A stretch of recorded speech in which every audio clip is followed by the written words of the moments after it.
পরিবহন শ্রমিকদেরকে রাজনৈতিক হাতিয়ারের উদ্দেশ্যে ব্যবহার করে।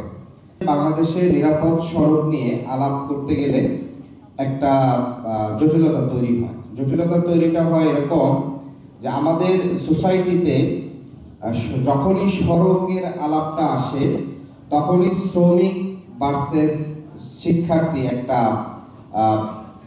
সমীকরণ দাঁড়ায় যায় এবং বিষয়টা এরকম দাঁড়ায় যে যারা শ্রমিক বাসের সাথে সংশ্লিষ্ট, বাস চালক, হেল্পার কিংবা প্রত্যেকটা সেক্টর আছে, তারা পড়াশোনা জানে না, তারা অজ্ঞ, এমনকি আমাদের যে জায়গাগুলো আছে মানে পরিবহনের যে সেক্টরগুলো, গাবতলী বলেন, গুলিস্তান বলেন, মানে এই নামগুলা বললে আমাদের মনে একটা জিনিস আতঙ্ক আসে, যেখানে মনে চুরি ছিনতাই হয়, এখানে গেলে রাতের বেলা পকেট মার হয়। মানে এই যে সোসাইটির ভিতরে একটা শ্রেণীকে নাম আসলেই আমাদের মনে যে একটা কল্পনা আসে, এটা আমাদের সোসাইটিতে শ্রমিকের প্রতি আমাদের যে দৃষ্টিভঙ্গি, সে দৃষ্টিভঙ্গিটার বিষয় কিন্তু আমাদের অবস্থানটা স্পষ্ট হয়। আমি যেটি বলবো যে আমাদের এখানে শ্রমিকদের যেটি হয় যে সব সময় যারা ক্ষমতায় থাকে এই পরিবহন, বিশেষ করে পরিবহন শ্রমিকদেরকে রাজনৈতিক হাতিয়ারের উদ্দেশ্যে ব্যবহার করে। এবং এটা আপনারা অলমোস্ট সকলে বিশ্বাস করবে যে শেখ হাসিনার ফ্যাসিবাদ যে 15 বছর দীর্ঘায়িত হয়েছে, তার মধ্যে লাস্ট 5 বছর স্পেসিফিকভাবে এক শাহজাহান শেখ হাসিনাকে 5 বছর টিকায় রাখছে।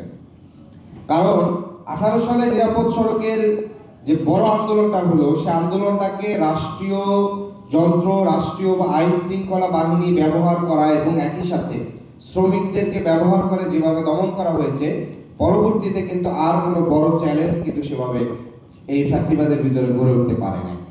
বান্ডেল থাকলে প্রতি সেনমানিতে টাকা বাঁচবে। বিকাশ সেনমানি বান্ডেল কিনে জিতুন প্রতি লেনদেনে। আরেকটা গুরুত্বপূর্ণ বিষয় যে এবছর যে গণ অভ্যুত্থানটা হলো, এই গণ অভ্যুত্থানে সকল শ্রেণী পেশার মানুষ, সকল শ্রমিক শ্রেণীর মানুষ সকলেই অংশগ্রহণ করছে। কিন্তু এখানে আরেকটা গুরুত্বপূর্ণ বিষয়, 2018 সালে যারা নিরাপদ সড়ক আন্দোলন করেছিল, ওই সময় স্কুলে যারা পড়েছে তারা কিন্তু অনেকেই পরবর্তীতে কিন্তু বিশ্ববিদ্যালয়গুলোতে প্রবেশ করছে।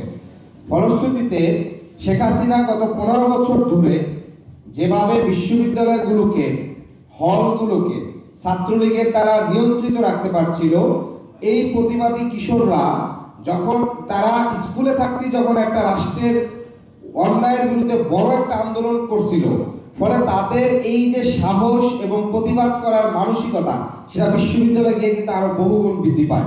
এবং যার ফলশ্রুতিতে আপনারা দেখছেন যে এই অভ্যুত্থানে বিশ্ববিদ্যালয়ের শিক্ষার্থী এবং স্কুল কলেজের শিক্ষার্থীরা কিভাবে নেমে আসছে।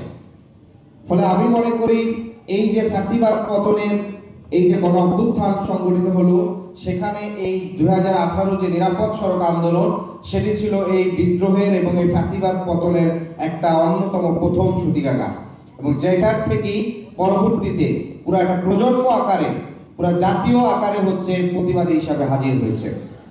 আমরা এখন দেখতে পাচ্ছি 5ই আগস্টের পরবর্তীতে আমাদের এই সড়ক সেক্টরে, পরিবহন সেক্টরে নতুন শাহজাহান হয়ে ওঠার অনেকের ভিতরে বাসনা জেগেছে।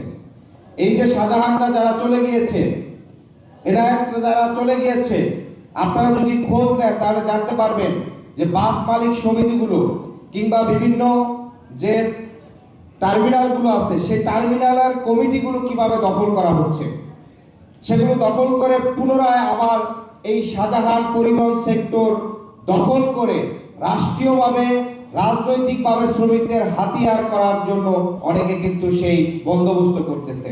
ফলে আগামী দিনের এই পরিবহন সেক্টরে পরিবর্তন করতে হলে নতুন করে যারা শাহজাহান হতে চায় তাদেরকে রাজনৈতিক এবং সামাজিকভাবে প্রতিরোধ করার জন্য আমাদেরকে প্রস্তুত হতে হবে।